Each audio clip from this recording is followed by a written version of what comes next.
Olá, está no ar mais um Ver TV, um programa para quem gosta de televisão.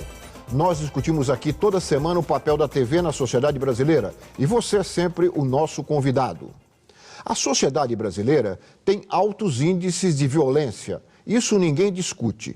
Mas assistindo aos programas policialescos exibidos pela TV, essa violência parece não ter limites.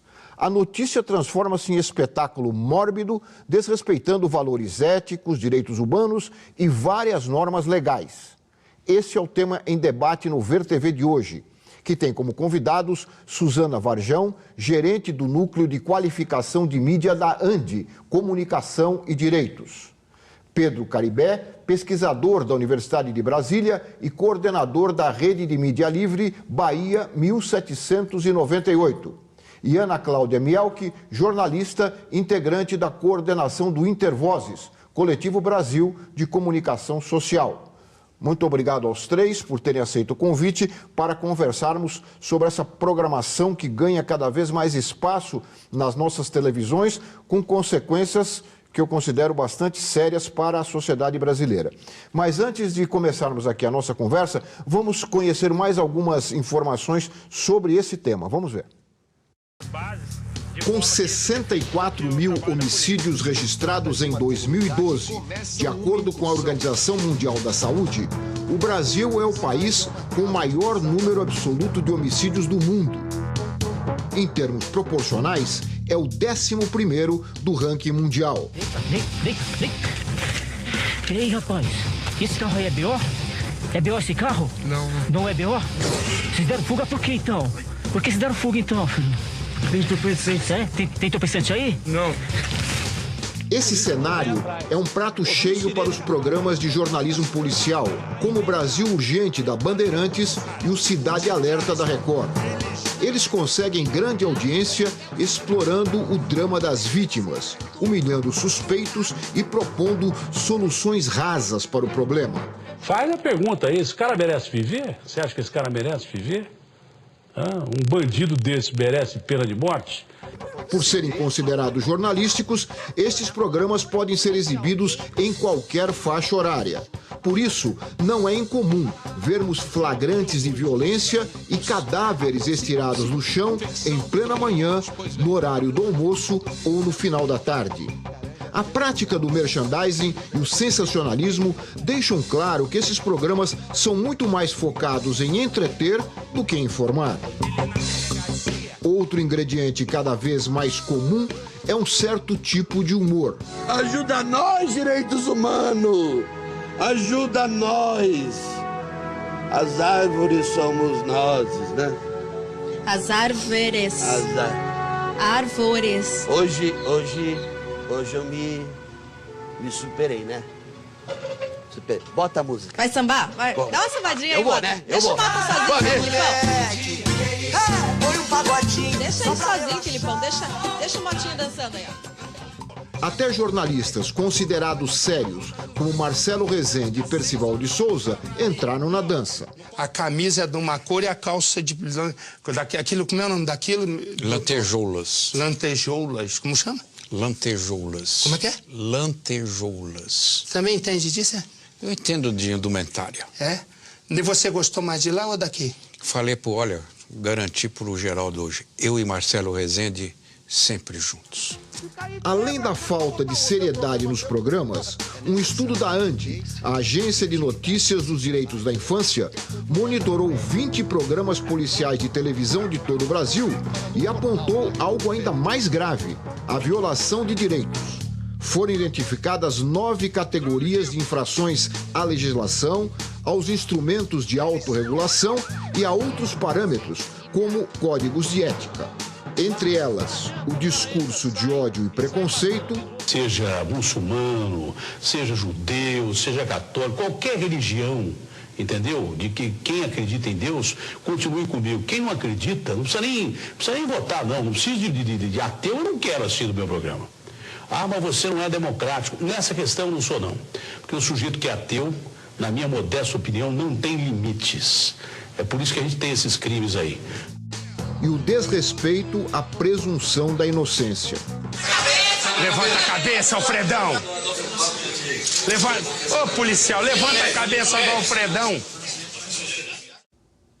Bom, Suzana, nós temos aqui nesse VT uma síntese bastante breve, né, de algumas violações. Mas eu queria que você comentasse essas que nós mostramos aqui e também nos contasse alguns dos resultados da pesquisa que mostra que essas violações vão muito além do que a gente mostrou aqui. Com certeza, Lalo. Por esse pequeno trecho aí exibido no final, a gente pode observar o desrespeito a vários direitos, né? E a infração a várias legislações. Quando o repórter, por exemplo, levanta a cabeça policial do Alfredão, ele está incitando a desobediência às leis. Isso é recorrente nesse tipo de noticiário. Ele está também desrespeitando... Na verdade, nesse momento, ele é um contraventor. Ele está desrespeitando... Ele não está apenas desrespeitando a lei. Ele está incitando a que um agente de Estado desrespeite a lei, o que é mais sério ainda. Não é? Ele está desrespeitando a lei, inclusive quando afirma que e quer mostrar a imagem daquela pessoa como se aquela pessoa já tivesse sido julgada, condenada, fosse culpada do crime ou da infração que lhe é imputada. Desrespeito à presunção de inocência, por exemplo, Lalo, ela está presente em 3 tipos de regulação. Está presente na Constituição Federal, ou seja, lei brasileira, está presente em instrumento multilateral, que é a Declaração Universal dos Direitos Humanos, e está presente também num instrumento de autorregulação, que é o Código de Ética dos Jornalistas Brasileiros, que é excelente, mas que é solenemente não apenas ignorado por esses programas, mas combatido por esses programas. Nós temos realizado esse monitoramento que foi dito aqui, e nós encontramos, para você ter noção da gravidade da situação, do contexto brasileiro, nós conseguimos, em 30 dias apenas, nós conseguimos identificar 1.936 infrações à lei e violações de direitos. São 9 categorias, incluindo discurso de ódio, tortura psicológica, incitação ao crime e à violência, que é muito sério. Nós já concluímos essa pesquisa. E ela abrange o Brasil todo? Abrange o Brasil inteiro. A gravidade, inclusive, disso é que esses programas, eles repercutem, eles são transmitidos em absolutamente todas as unidades da federação, são de âmbito nacional, vários deles, nós monitoramos 30, e alguns deles com reforço de programas locais, com discursos deste nível, incitando a população a não respeitar lei, incitando a população a fazer justiça com as próprias mãos, a linchar, a matar, a torturar, dizendo que justiça no Brasil não funciona, lei não funciona, discursos absolutamente antidemocráticos, corroendo a base da democracia brasileira e que são transmitidos em todo o território nacional. Foram apenas 30 programas que nós monitoramos em 30 dias e foram computadas 1.936 violações de direitos gravíssimas. Uhum. Eu queria depois ouvir você também a respeito de quais as providências que podem ser tomadas a partir desses resultados que vocês obtiveram. Mas eu queria colocar o Pedro e a Ana aqui na conversa. Pedro, além das violações que a Suzana já mencionou, há outras também? Em relação ao que a gente mostrou. Nesse caso, a vítima... ele estava sob tutela do Estado, dentro de uma delegacia. E, nesse caso, ele deveria ser preservado pelo Estado. E o Estado está expondo ele. Isso reflete a interligação direta entre o jornalismo, as redações, as emissoras de televisão e um modelo de polícia brasileiro que está intimamente ligado ao genocídio da população negra. Os dados brasileiros dos últimos 15 anos demonstram que não necessariamente aumentou a violência para todos, aumentou a violência para um percentual da população. Houve uma queda de mortandade da população branca e um aumento da mortandade da população negra. Mais que isso, a lei brasileira relativa ao genocídio de 1956, ou seja, de um período não muito distante da Segunda Guerra Mundial, coloca que o genocídio ele tem um aspecto físico, ok? E também moral, psicológico. E ele não faz uma distinção entre os dois. O que eu quero dizer com isso? Os programas policiais, a exposição dessas pessoas e as violências, as arbitrariedades do Estado, a população carcerária ou mesmo a execução, não só a morte, eles estão intimamente ligados. São processos do ponto de vista simbólico e materiais.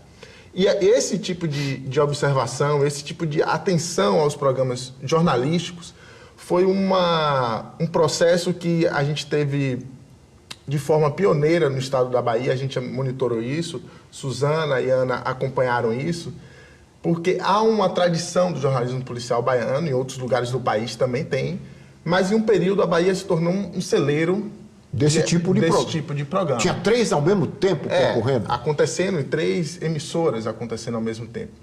E se partir da ideia de que as violações dos direitos humanos têm várias reivindicações, a programas de ficção, a novelas, etc., mas que deveríamos ir em frente do jornalismo policial. Esse deveria ser o foco de acompanhar essas violações. E a gente, de modo pioneiro naquele momento, com a ajuda da Universidade Federal da Bahia, da Cipó e a complementação do Intervozes, a gente fez um primeiro estudo desse sentido, de monitoramento desses programas e apontamento dessas violações que a ANDI, nesse momento, abrange a nível nacional, traz novos parceiros e novos enfoques para enfrentar isso. Então, significa que há um caldo histórico sendo formado para o enfrentamento disso.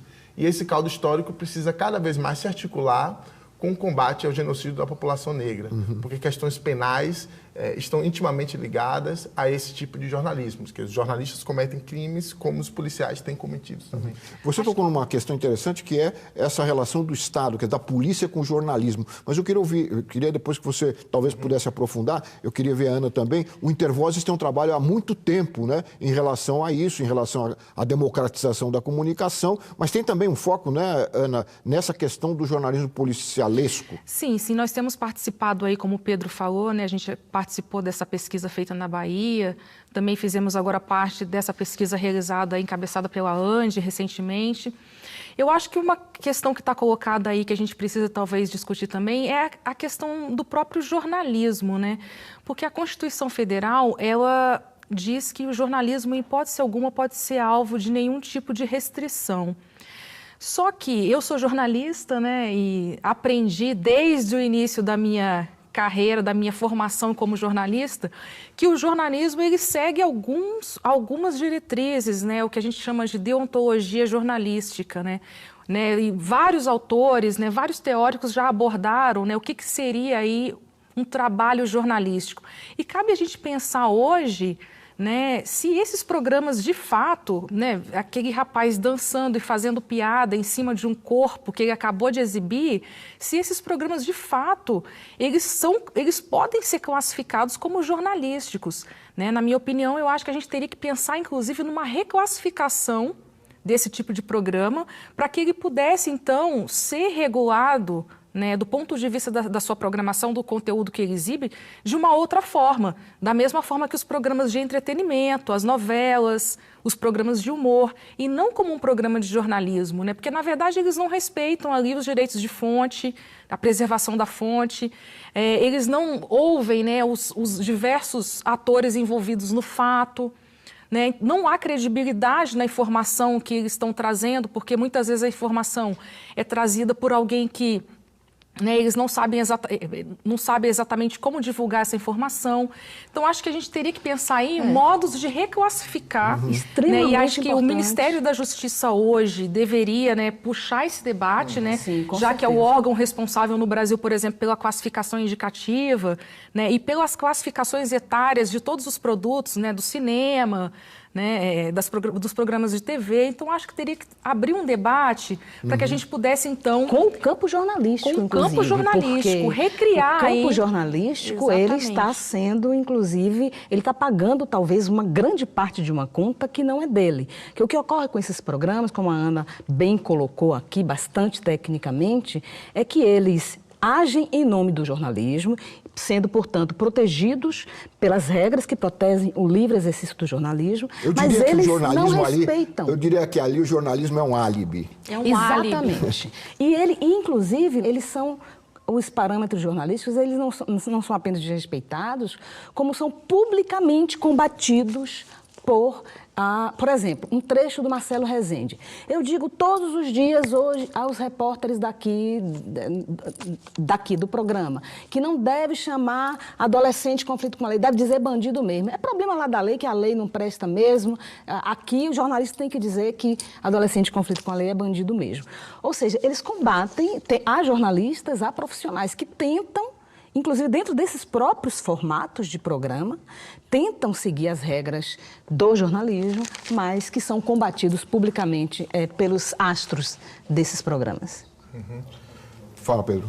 Não, sem dúvida, o jornalismo precisa ser discutido, porque esse tipo de jornalismo, ele não se restringe a esses programas policiais. É um comportamento que é possível, se você observar sistematicamente, que ele migra para os jornais das 8, do horário nobre, das 9, ou qualquer outro programa jornalístico. Eles têm reproduzido muitas dessas práticas, né? Ou seja, se naturalizado isso dentro da atividade profissional do jornalista. Há uma contaminação, né, do jornalismo geral. E nesse mapeamento da Rede de Mídia Livre Bahia 1798, a gente fez um mapeamento na internet, sobre experiências de comunicação na internet na Bahia.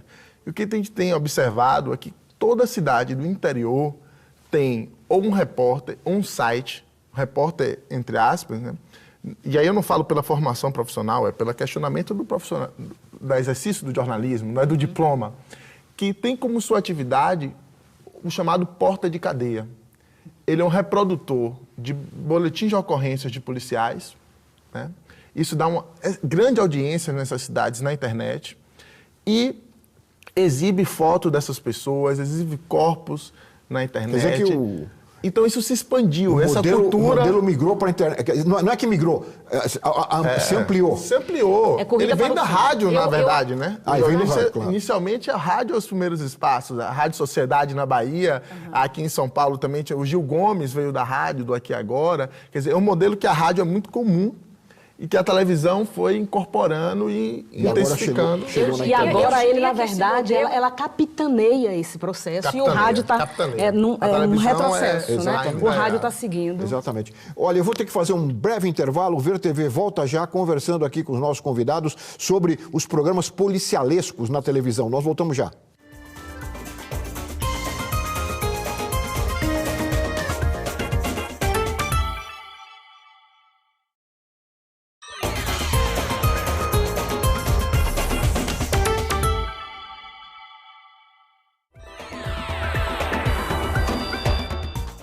Nós estamos de volta com o Ver TV, que conversa hoje sobre o jornalismo policial na televisão. E o Pedro, no primeiro bloco, mencionou o sofrimento que comunidades pobres e principalmente negros têm em relação, não só à polícia, mas também em relação ao jornalismo. E nós ouvimos no Rio de Janeiro o jornalista e professor da PUC do Rio, Carlos Nobre Cruz. Ele é autor de um livro que tem como título Direto da Fonte, onde ele analisa e comenta ações policiais em comunidades do Rio de Janeiro. Para o Ver TV, ele falou sobre o impacto dos programas policialescos sobre os moradores dessas áreas. Vamos ouvi-lo. As comunidades negras que são faveladas ficam realmente à mercê de avaliações negativas e redundantes a respeito delas. E causa nelas o quê? Baixa estima, as pessoas ficam frustradas, só se veem como vilões e não tem um espaço de queixa para se manifestar em relação àquilo. Muitas vezes elas acabam admitindo que são comunidades criminosas em função de só ter um discurso somente contra elas. E elas não têm um contradiscurso para desmontar essas versões que são passadas pela TV. Então há um momento perigoso no Brasil, porque esses programas têm um grande poder e uma grande audiência, e transmitindo realmente fatos inverdadeiros em relação a esses moradores. Ali não é um espaço somente de crime, é um espaço de organização social, de cidadania, de direitos, onde as pessoas são diferentes, são diversas etnias. Não é só negros ali, são várias misturas de brasileiros, que é devido à má condição de vida, à falta de investimentos e também uma história clássica de estarem afastados, de marginalizados, eles acabam sofrendo com esses programas de TV que os humilham muitas vezes. A discriminação, me parece, eu vou fazer a pergunta para vocês, a gente sabe, já fez programas aqui sobre o negro na TV e a televisão de uma maneira geral, os coloca sempre numa situação secundária, criando problemas, como ele disse aqui, de autoestima, etc. Mas aí eu acho que, no caso das comunidades no Rio e no Brasil todo, além da questão do negro, é a questão da pobreza e da localização geográfica, não é? Que vai levando também a uma baixa da autoestima cada vez maior, não é isso? Sem dúvida. Se a gente assistir a base da televisão brasileira, a população negra, os bairros populares, geralmente eles não aparecem. Curiosamente, os lugares que eles têm mais aparecido hoje na televisão brasileira são esses programas. Dizem que é por isso que eles têm grande audiência, porque é ali que, ainda que seja de uma maneira negativa, é lá que as pessoas se veem, ou veem o bairro, né? Exatamente. Porque no resto eles não veem nada. De alguma forma a única forma dele ver a sua rua, seu vizinho na televisão. Isso. Sendo que essa representação... E aí é um problema gravíssimo, né? Essa pesquisa, inclusive, Lalo, confirma isso, esse problema seríssimo dessa representação de comunidades inteiras pacíficas, inclusive, como sendo os locais da violência. Nós, além de computarmos as infrações à lei, as leis e as violações cometidas contra direitos das pessoas, a gente fez o levantamento das características desses personagens cujos direitos são desrespeitados nesses programas e a grande maioria é, de fato, negra e pobre. Uhum. Eu, no primeiro bloco, disse que eu queria que você dissesse também sobre o que esses resultados obtidos na pesquisa poderão contribuir para enfrentar a situação. Quer dizer, qual é a continuidade disso? Isso. E lembrando uma coisa importante também, viu, Lalo? Que essa pesquisa está sendo coordenada pela ANDI, mas é uma pesquisa que agrega um número significativo de organizações sociais preocupadas com esse fenômeno. Organizações da rede, por exemplo, a ANDI Brasil, que comporta, inclusive, a CIPO, Comunicação Interativa, a rede do Intervozes, toda a rede do Intervozes. O Intervozes está em 7 estados, se não me engano, do Brasil, entrou também nessa pesquisa. E a Artigo 19, que é uma organização que cuida das questões relacionadas à liberdade de expressão, para que não incorrêssemos em nenhum risco de entrarmos no debate de que estaríamos debatendo censura, debatendo restrições à liberdade de expressão. E como você eu tô aqui. Coloca isso. Esta publicação, que são em 2 volumes, esse primeiro volume, ele é um guia prático para qualquer cidadão identificar a violação de direito que está sendo cometida nos veículos de comunicação. É muito prática, ela faz a comparação entre determinadas narrativas midiáticas do campo da TV, né? E a lei que existe, e aí dá o nome de que violação é aquela. É muito prático o guia. E no segundo volume tem também os debates sobre como enfrentar essa situação em nível de Estado, porque o Estado porque precisa... às vezes o telespectador está muito distante, exatamente, né, da ideia de que ali é uma violação. Exatamente. Não conhece, às vezes, a legislação e não sabe que é protegido. Exatamente. Você ia falar. Além disso, acho que além de não conhecer a legislação, nós temos uma legislação muito tímida do ponto de vista da regulação do conteúdo da programação no Brasil. Com certeza. O nosso Código Brasileiro de Telecomunicações, que é de 62, o regulamento, que é de 63, eles trazem ali 2 chaves, né, que você poderia trabalhar no caso dessas violações. Uma delas é atentar contra a integridade física, né, da pessoa ou expô-la, né, a essas condições degradantes, e a outra seria em casos de campanhas discriminatórias evidentes. Mas existe, por exemplo, um exemplo, né, está até num dos artigos na publicação, que em 2005 o Ministério Público de São Paulo tentou autuar algumas TVs aqui do estado referentes ao tratamento que elas davam às religiões de matriz africana. Usando palavras do tipo demoníaco, satã e por aí vai. Né? Uma das alegações contrárias, né, à representação feita pelo Ministério Público foi de que aquelas intervenções, né, aquilo que estava sendo dito na televisão por essas emissoras não se configurava em campanha discriminatória.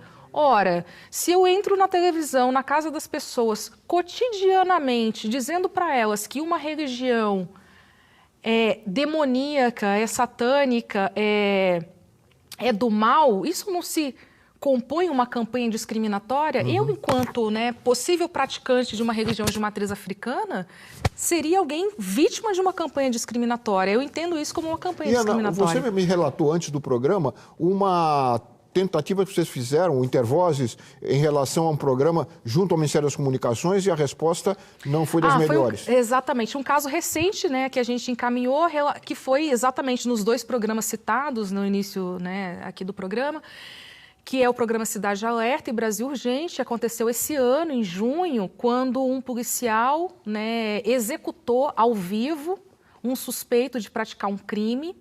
Né? E aí nós Isso às 5 horas da tarde, 6 horas da tarde? Exatamente, às 6 horas da tarde. Com as crianças ali? Entre 6 e 8 da noite, que é o horário de pico dessa programação.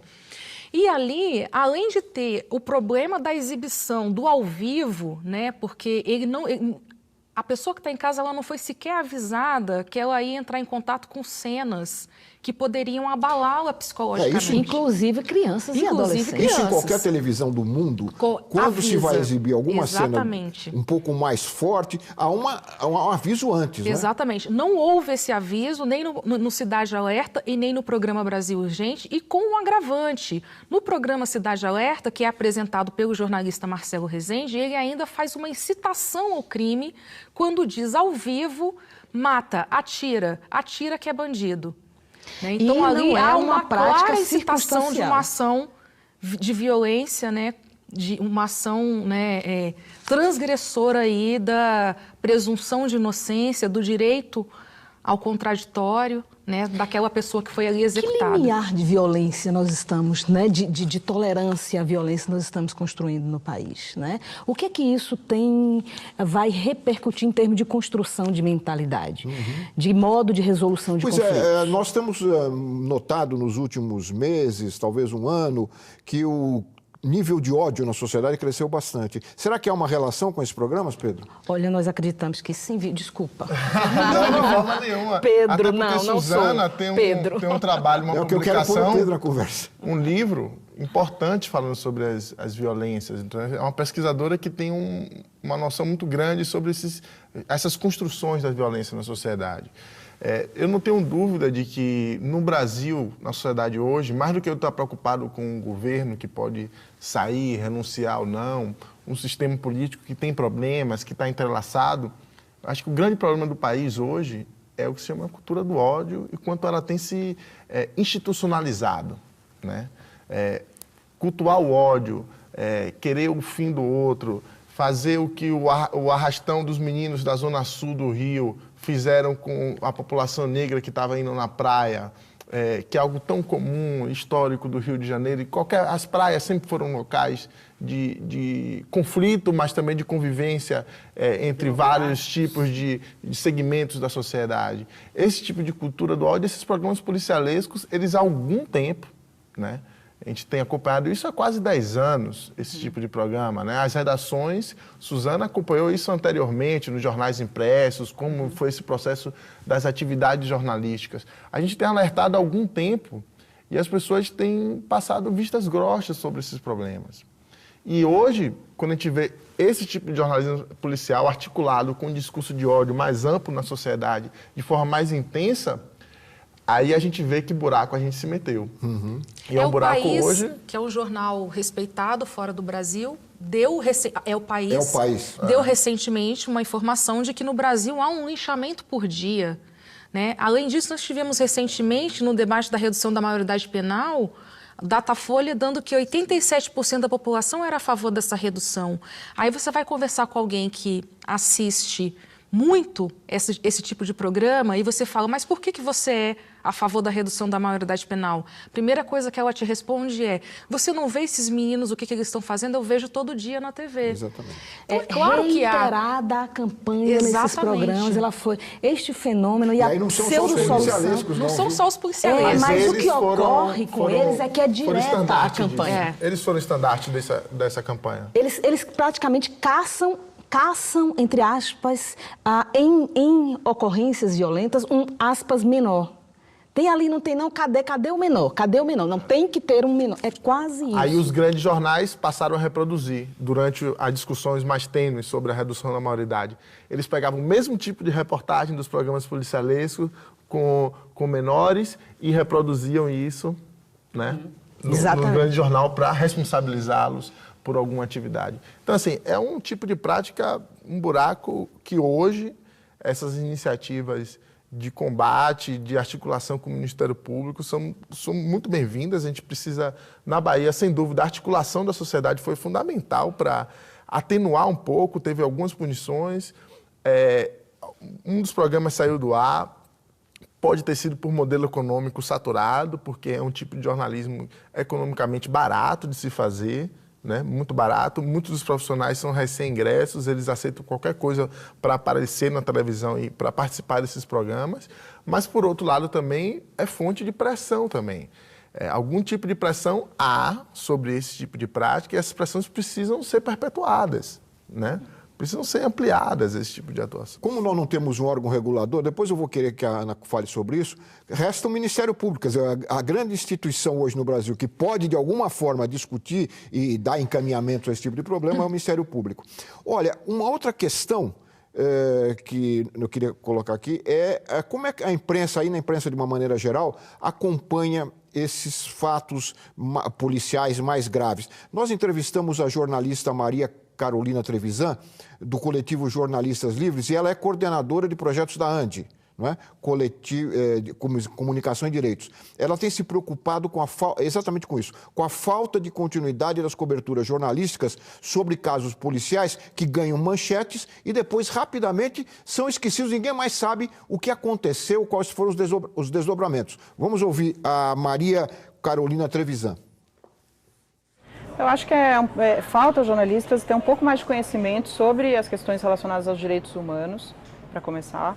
Eu acho que seria muito necessário que se desse contexto para as reportagens, que não fossem estritamente factuais, que considerassem outras fontes de informação, não apenas a polícia, que é a fonte, a autoridade oficial, ou seja, entrevistar também as famílias, e que se considerasse o contexto do país em que a gente vive. Por exemplo, você achar que qualquer jovem negro é suspeito, você está completamente equivocado, porque o jovem negro, na verdade, é a principal vítima de homicídio no Brasil. Então, considerar que é um país racista, em que facilmente essas pessoas são caracterizadas como suspeitos. E a gente tem que ter essa responsabilidade. A outra coisa que eu acho que falta a nós é seguir as reportagens que a gente começa a apurar. Então, no caso do Piauí, né, das meninas do Piauí, teve uma reviravolta no caso e essa reviravolta não foi devidamente contextualizada pelos grandes veículos, nem pelas televisões, nem pela Folha, pelo Estadão, né, jornais nacionais, mas a imprensa local, sim, ela deu essa versão, mas isso não ganhou a amplitude que deveria, porque as pessoas aí ficaram guardando aquela primeira versão de que os 4 meninos eram os autores da violência, quando no caso havia um adulto que estava por trás disso, um adulto policial. E isso é muito sério, é muito grave. Essa revista que circula no Brasil todo já há muito tempo, essa revista semanal, chegou a dar uma capa, ela se referiu ao Piauí, com as fotos, ainda que um pouco borradas, mas com as iniciais e a localização da região que eles moravam, dos suspeitos, dos meninos suspeitos do crime cometido lá, esse crime que ela se referiu em Castelo do Piauí. Nós chegamos a entrar com uma representação na Procuradoria do Direito do Cidadão aqui em São Paulo, referente à revista semanal, por trazer na capa, né, os adolescentes, só que eles recusaram por entender, né, que se tratava ali da liberdade de imprensa e que eles não haviam divulgado o rosto, né, dos adolescentes, porque eles colocaram de fato, né, uma tarja. Mas só que tinham as iniciais, exatamente, a cidade onde eles moravam, quer dizer... Mais uma vez, o jornalismo ele funcionando ali como um álibi, né, para o desrespeito aos direitos humanos, a presunção de inocência. E outra coisa que ela levanta, Pedro, é essa questão. A primeira notícia vira manchete se ela for espetacular e principalmente se envolver menores. Mas depois, o desdobramento, as apurações que mostram, como ela relatou aqui, a presença de um policial até adulto no... O que a gente, no monitoramento da Bahia, a gente pôde em conversas com o Ministério Público e acompanhar, chegar a uma conclusão. As pessoas que são retratadas nesses programas, na maioria delas, são vítimas. Vítimas porque a maioria dos crimes dos quais são imputadas não são comprovados, e isso representa bem a população carcerária brasileira, que quase a metade sequer é julgada.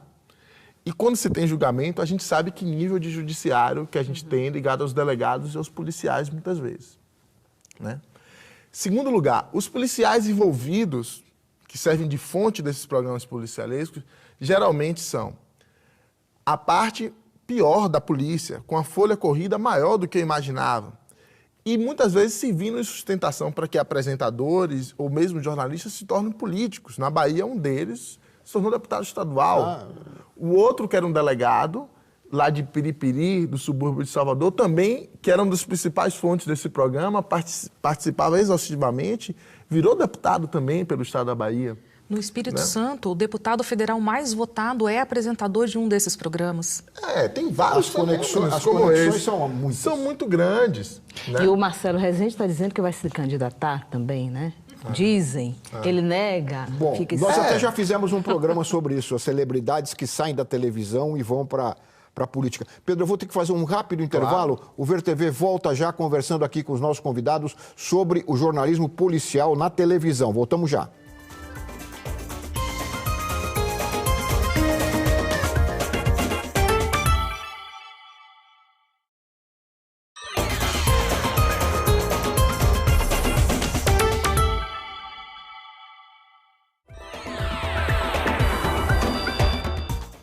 Nós estamos de volta com o Ver TV, que conversa hoje sobre o jornalismo policial na televisão.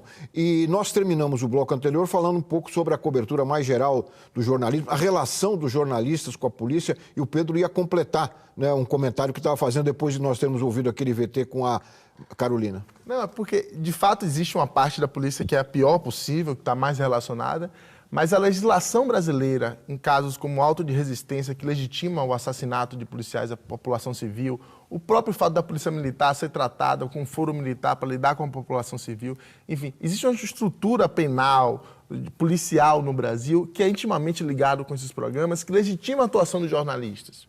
Se ele for para um tribunal, um jornalista desse, ele vai dizer, olha, eu fiz tudo em comunhão com um policial X, com um delegado Y. E isso envolve um sistema jurídico, um sistema de poder muito grande, que a dificuldade de você atuar sobre esses programas é imensa. Né? Ana vai falar um pouco sobre os órgãos regulatórios, a importância, a falta que a gente tem isso no Brasil, é muito grave a gente ter isso, mas, de fato, o imbricamento com o sistema policial e penal é muito grande desse jornalismo. É um emaranhado difícil de ser enfrentado, é uma quadrilha de alguma forma. Né? E mesmo nos casos, né, em que há, digamos assim, que você consegue chegar no jornalista, né, a gente também tem que discutir por que o jornalista, né? Então a gente tem aquele caso lá da Bahia, que é o caso da Mirella Cunha. Ela foi para a comissão de ética da FENAGE, a FENAGE fez moção de... A FENAGE é a Federação Nacional dos Jornalistas, tem uma comissão de ética que avalia o comportamento profissional dos jornalistas. Teve uma moção, né, de desagravo à Mirella Cunha por aquele caso, né, de humilhação lá no programa, na Band Bahia, no programa Brasil Urgente, Bahia? Bahia Urgente, versão Bahia, né? Que ela ficou ridicularizando um suspeito. Exatamente, dentro de uma delegacia. Mas ela foi demitida, né? Agora, qual foi o valor da multa, né, que o Ministério das Comunicações, né, deu para a emissora na Bahia? R$12 mil. R$12 mil não paga nem 30 segundos de propaganda publicitária dentro do jornal local. Se você jogar para o horário nobre dos nacionais, né, dos programas nacionais, esses 30 segundos podem chegar a valer 200 mil, 300 mil reais. Então, assim, o que é uma multa de R$12 mil? Que tipo de sanção é essa, né, que o Ministério das Comunicações delegou àquela emissora. Então, acho que mais do que discutir o papel do jornalista, eu acho que é importante também, porque a gente tem que reclassificar os programas, como a gente já falou, para que eles não sejam tidos como jornalistas, ou, enfim, pensar uma outra classificação para esses programas. É importante também o trabalho da ética do profissional, mas é importante também que haja sanção às emissoras. Claro, quem abre espaço para esses jornalistas jornalistas são elas que pensam editorialmente nesses programas, né? Por isso que eles estão reproduzidos aí em todos os estados brasileiros. Então, as emissoras, elas têm que ter algum tipo de sanção por cometerem, né, esses tipos de violações.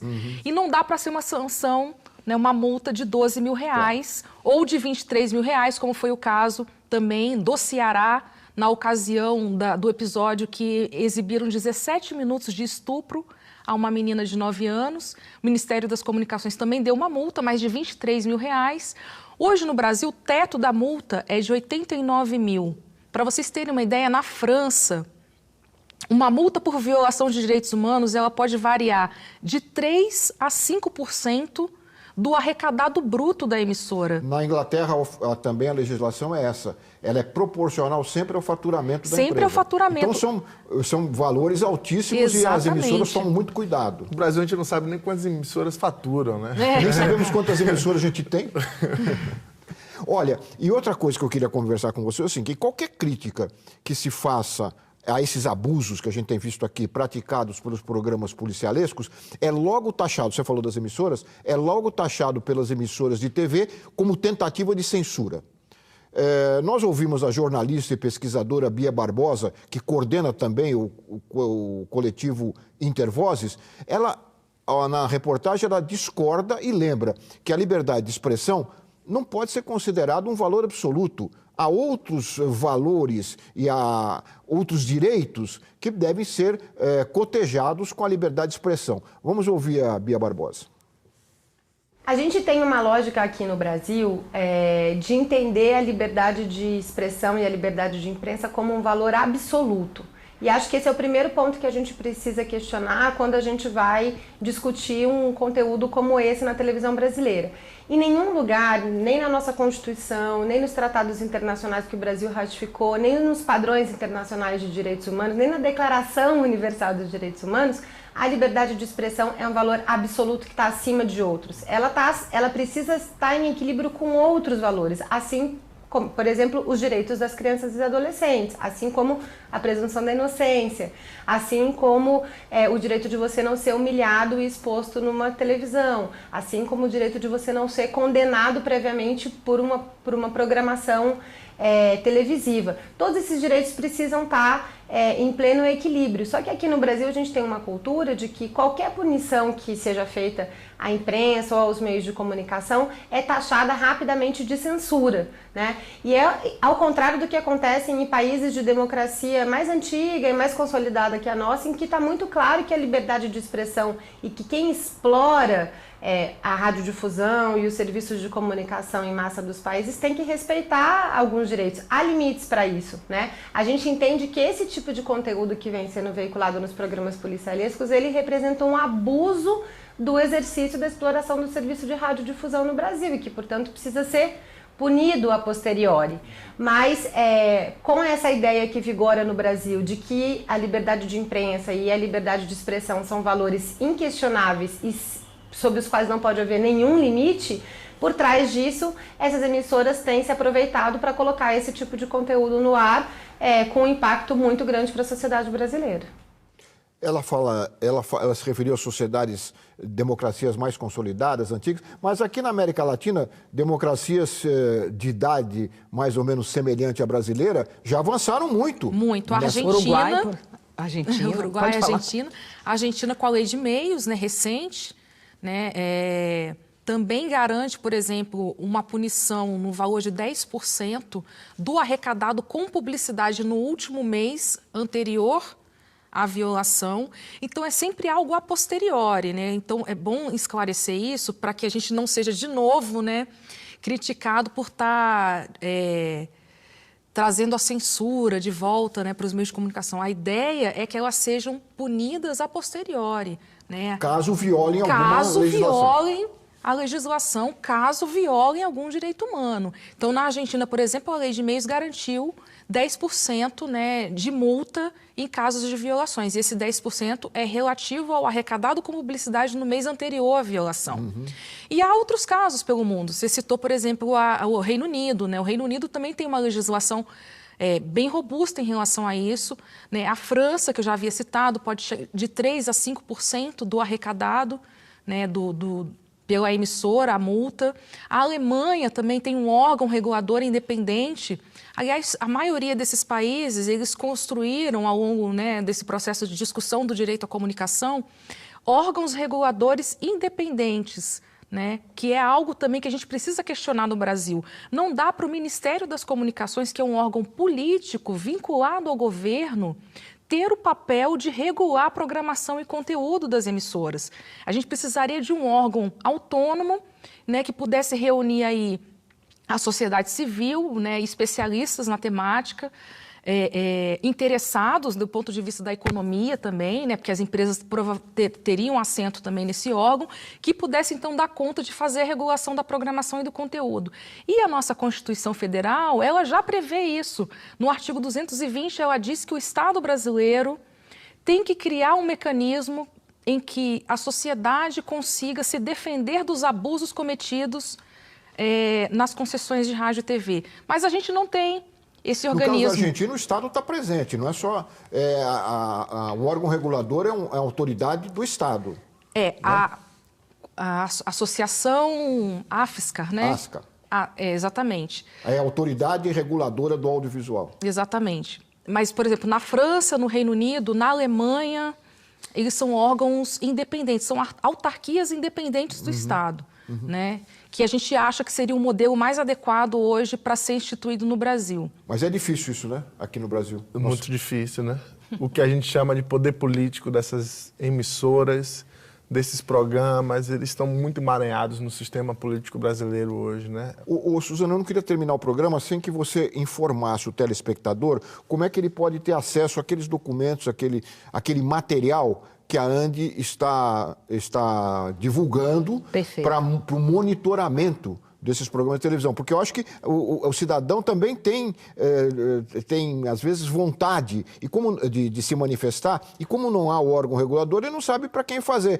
Como eu disse antes, resta o Ministério Público. Mas a ANDI, pelo menos, tem alguns caminhos. Como é que as pessoas podem ter acesso a isso? Olha, essa publicação física, ela está também no site da ANDI, www.andi.org.br. Procura-se publicações e aí vão estar esses 2 volumes das violações de direitos. Contendo, inclusive, o debate sobre essa questão extremamente importante, que é dos órgãos reguladores, porque não é importantíssimo importantíssimo, mas a lei não é suficiente para se fazer viva, digamos assim. Para você ter noção, nessa pesquisa são pelo menos 12 leis brasileiras que são infringidas e pelo menos 7 instrumentos multilaterais que são também infringidos. Ou seja, há alguma lei, não é suficiente, é fracionada, mas defende direitos, mas são solenemente ignoradas e até combatidas. Então, não adianta ter apenas a lei. A lei tem que ser viva. E para que a lei seja viva, é preciso que tenha um órgão autônomo que organize essas questões e faça valer a lei. Eu acrescentaria dizendo assim que as leis, elas existem, mas elas são fracionadas. O que a gente precisa, talvez, é pegar o conjunto dessa legislação e trabalhar elas para atuar na regulação específica da comunicação eletrônica de massa.